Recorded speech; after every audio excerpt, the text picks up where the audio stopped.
இல்ல பெல்லு. அதான் நீ இருக்கல்ல. நான் ஓரமா தான இருக்கேன் கொங்காங்கோ. ஹாய் ஹலோ வணக்கம் கைஸ். அர்லி மார்னிங்கே எழுந்துச்சு எங்கடா போயிட்டுருக்கேன்னு பார்க்குறீங்களா?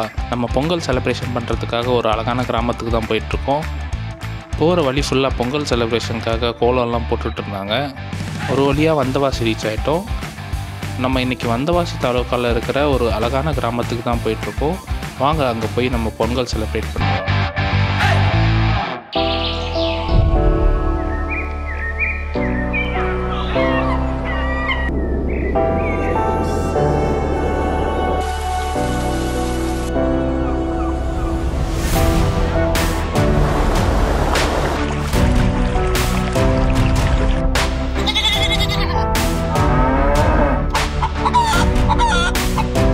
பொங்கல் வந்து பார்த்தீங்கன்னா கிராமத்தில் வந்து பார்த்தீங்கன்னா மிகப்பெரிய ஒரு சிறப்பான ஒரு விழா.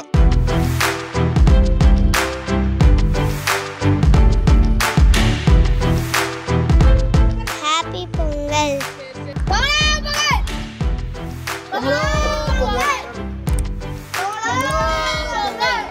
தமிழருடைய அறுவடை திருநாள்.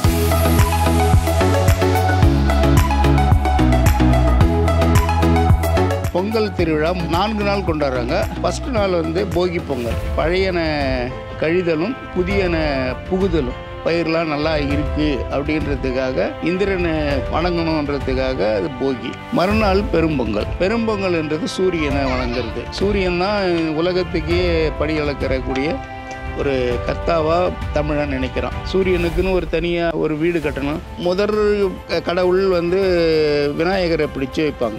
அதில் ஒரு உரல், அதில் ஒரு அம்மி, அதில் ஒரு இயந்திரம், அதில் ஒரு அடுப்பு. ஒரு குடும்பத்துக்கு என்ன அடிப்படை தேவை இருக்குதோ அது ஃபுல்லாக அங்கே வைப்பாங்க. இயற்கையோடு இருக்கிற பழம், பூவு, தழை, செடி அப்படின்ற மாதிரி எல்லாத்தையும் வச்சு படைப்பாங்க. மண்களை வந்து என்ன பண்ணுவோம்னா அடுப்பு மாதிரி என்ன பண்ணுவாங்க, ஒரு உருண்டையாக வந்து என்ன பண்ணுவாங்க ரவுண்ட் பண்ணி அது வந்து நீட்டுக்கு ஏற்ற மாதிரி எத்தனை வேணுமோ அத்தனை வந்து வச்சு அந்த மண்ணுக்கு வந்து பார்த்தோன்னா பொட்டு மரியாதை கொடுத்து அதை ஒரு சாமியாக வந்து என்ன பண்ணுவாங்க வைப்பாங்க. பொங்கி வர நேரத்தில் சூரியன் வெளிச்சம் வந்து அங்கே தெரியும். காலையில் 6, 6:30, 7:30 அந்த டைம் தான் அது கரெக்டான சரியான வந்து பொருத்தமான நேரம். எல்லாமே நவதானியங்களை போட்டு வந்து பார்த்தோன்னா அந்த குழம்பு வைப்பாங்க. பூசணி இலை அதுதான் வந்து பார்த்தோன்னா இன்றைக்கி எல்லா இடத்துலையும் அழிஞ்சு போச்சு. பூசணி இலையில் வச்சு தான் அதை வந்து படைக்கணும். தை பிறந்தா தரையில் பானை அப்படின்றது தமிழனுடைய பழமொழி. புத்தாடை அணிந்து புது அரிசி செய்து புது பானையில் பொங்கல் வைத்து சர்க்கரை பொங்கல் வைக்கிறது தான் அது அன்னைக்கும் இருந்தது, இன்றைக்கும் இருக்குது. 3வது நாள் தமிழன் உழவு தொழிலை செய்து பண்ணுறதுனால மாட்டு பொங்கல்னு சொல்லிட்டு வச்சுட்டு அதை உழவர் திருநாள்னு சொல்லிட்டு வச்சு செய்கிறான். காளை அடக்குதல் பல போன்ற நிகழ்ச்சிகள்லாம் வந்து பார்த்தோன்னா பயங்கரமாக வந்து செலிப்ரேட் பண்ணுவாங்க.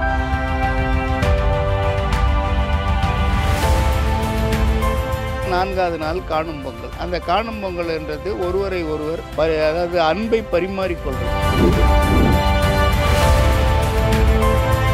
வணக்கம் மக்களே, வெல்கம் டு சமையல்காரன் சேனல். இன்றைக்கி வந்து நம்ம வந்தவாசி தாலுக்காவில் இருக்கிற மீசநல்லூருக்கு வந்திருக்கோம். இன்றைக்கி வந்து நம்ம ஒரு அற்புதமான ஒரு டிஷ்ஷை தான் பார்க்க போகிறோம். என்ன டிஷ் நம்ம சமைக்க போகிறோம்? இது ரவையை வச்சு சட்டுன்னு ரெடி ஆகிற மாதிரி ஒரு கொழுக்கட்டை பண்ணுறோம். ஃபஸ்ட்டு வந்து நம்ம ரவையை வந்து வறுக்க போகிறோம்.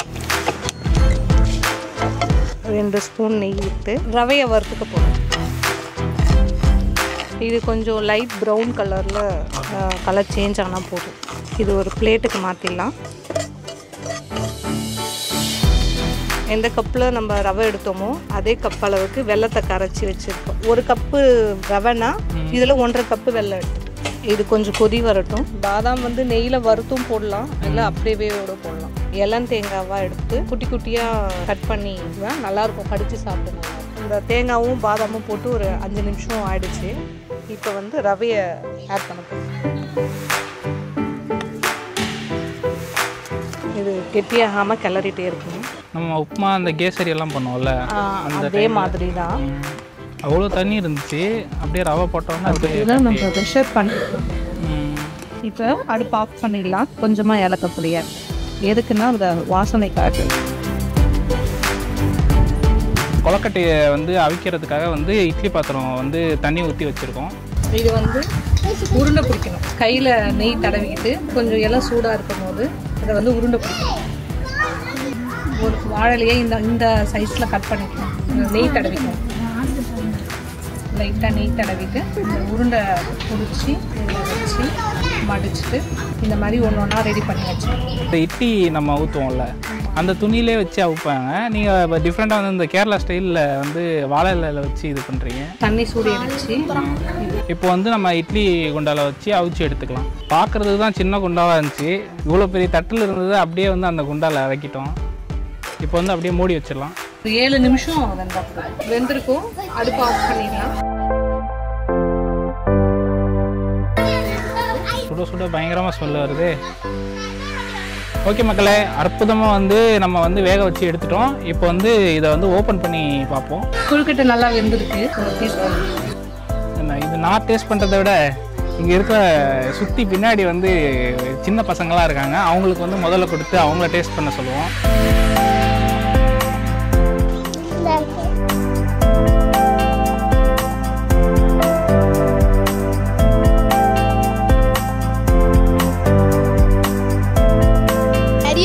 சொல்லிடுறேன் இந்த மாதிரி செஞ்சு கொடுங்க. நான் இப்போ தான் செஞ்சு கொடுத்துக்குறாங்க. ரொம்ப பிளடி ஸ்வீட்டாக இருக்குது. கொழுக்கட்டை சூப்பராக இருக்கு, நல்லா இருக்கு.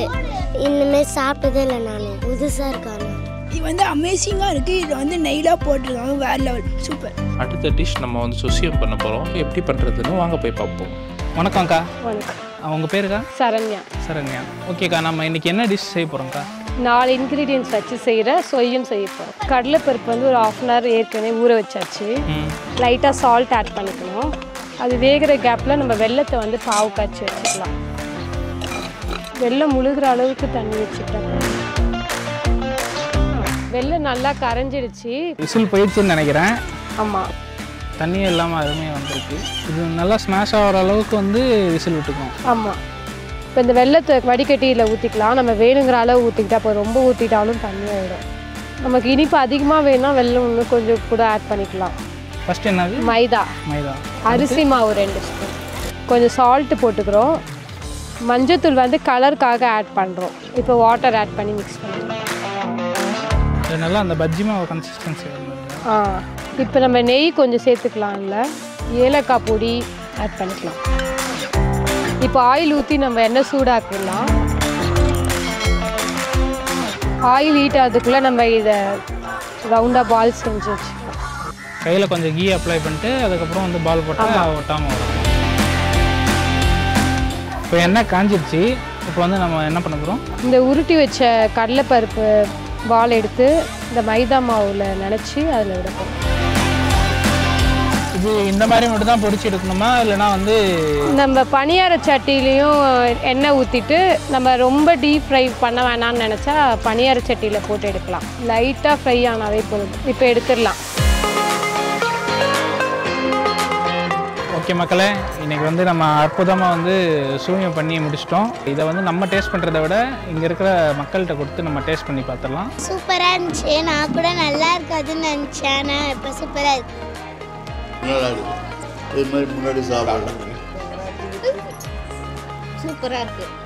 நல்லா இருக்குது. டேஸ்ட்டாக நல்லா சுவையாக இருக்குது. நான் இதுமாதிரி சாப்பிட்டதே இல்லை. இப்போ தான் ஃபஸ்ட் டைம் சாப்பிட்றேன். இந்த சுவை இனிப்புலாம் கரெக்டாக இருக்குது. நல்லா சாஃப்டாக இருக்குது. நல்லா இருக்குது. சுசியம் வந்து நான் பெருசாக தான் நான் பார்த்துருக்கேன். இது வந்து சின்ன சைஸில் நல்லா சூப்பராக இருக்குது, டேஸ்ட்டாக இருக்குது.